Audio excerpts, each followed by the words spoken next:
कपड़े धोने वाली बहू। शादी के पहले से ही विभा को कपड़े धोने का बड़ा शौक था। कभी नल के नीचे तो कभी तालाब के पास। अरे मेरी नीली वाली लुंगी नहीं दिख रही है।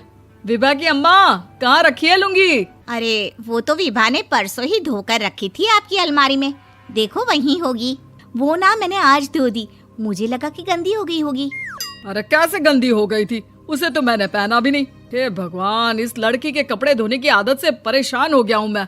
जितना तो घर में राशन नहीं आता, उससे कहीं ज्यादा डिटर्जेंट पाउडर का खर्चा है। इसकी शादी करवा दो, शादी जाए अपने घर में ही करे काम, फिर चाहे घर के कपड़े धोने हो या पूरे गांव के।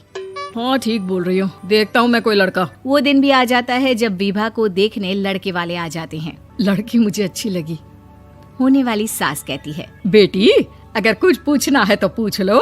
वैसे तो हमारी लड़की बहुत ही शर्मिली है, जो बोल दो वो मान लेती है, इसे क्या पूछना होगा। अरे कैसी बात कर रही हो माँ, मुझे इन लोगों के घर रहना है, सवाल तो कई है। हाँ हाँ बेटा, पूछ लो ना, क्या पूछना है। आप लोगों के घर कपड़े कौन धोता है? सास का मुंह बन जाता है। देखो, अगर तुम ये कहना चाहती हो कि तुम्हें कपड़े धोने नहीं आते तो सुन लो, कपड़े मैं ही धोती हूँ, लेकिन तुम्हारे आ जाने के बाद मैं रुमाल तक नहीं धोऊंगी। अरे चुप रहना भाग्यवान, बहू बेचारी घर आई नहीं, उसे डराना शुरू कर दिया। वो क्या है ना बिटिया, अभी तक तो ये कल्लू की माँ ही धोती थी, लेकिन अब तुम्हारे पापा तो दहेज में वॉशिंग मशीन देंगे ही।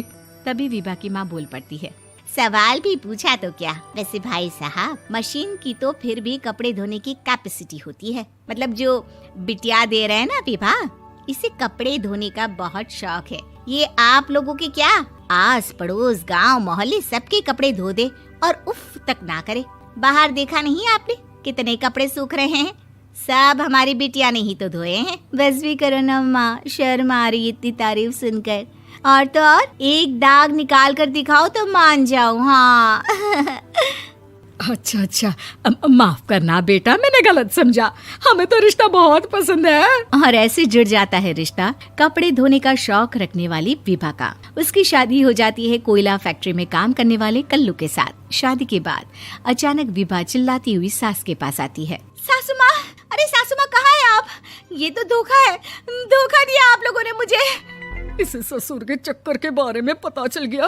अरे तो उसमें तुझे क्यों धोखा मिला है? अरे नल में पानी नहीं आता, कपड़े कैसे कब धुलेंगे? अच्छा, तू पानी नहीं आ रहा उसकी बात कर रही है। तो आपने क्या सोचा? कुछ नहीं। अच्छा, तेरी माँ ने कहा था कि कपड़े धोने का शौक है तुझे, याद आया मुझे।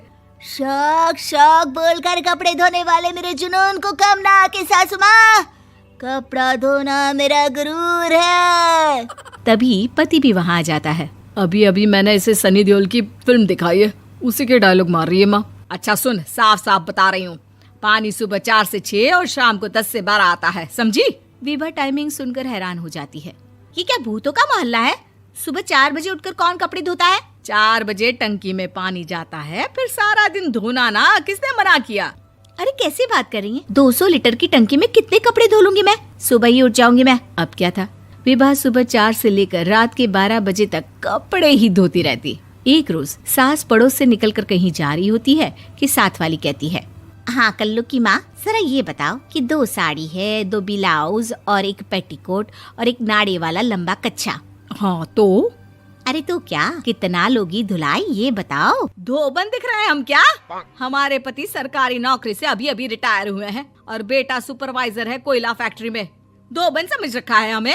हाय रे कल्लू की अम्मा, माफ कर दो, वो तो मोहल्ले में यही सब बता रहे थे कि तुमने बहू को कपड़ा धुलवाने के काम में लगा दिया है। सास को पड़ोसन की बात सुनकर गुस्सा आ जाता है। वो घर पहुंचती है जहां घर के बाहर ही इतने सारे कपड़े सूख रहे होते हैं जितने कि किसी धोबन के घर पर। अरे ओ कल्लू की दुल्हन, बाहर निकल।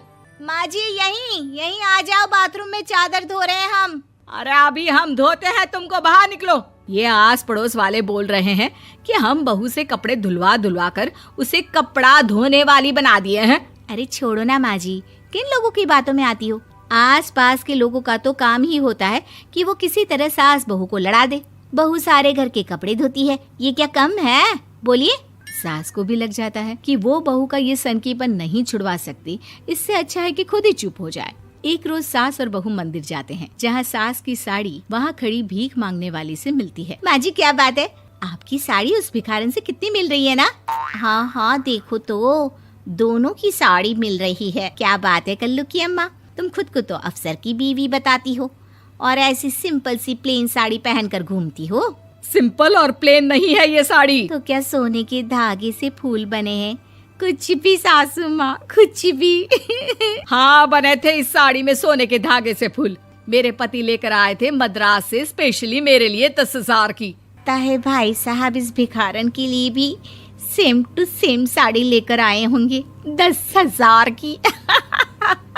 सास उस वक्त तो कुछ नहीं कहती, लेकिन बहू के साथ घर आती है और अलमारी से एल्बम निकाल कर लाती है। ये साड़ी देख रही है, ये वही साड़ी है जिसे मैंने अभी पहना था। इस साड़ी में ये जो चमकदार फूल दिख रहे हैं ना, ये सोने के धागों से काढ़े गए हैं। लेकिन तू लोकल वॉशिंग मशीन ब्रश से घिस घिस कर सारे फूलों को निकाल कर साड़ी प्लेन कर दी।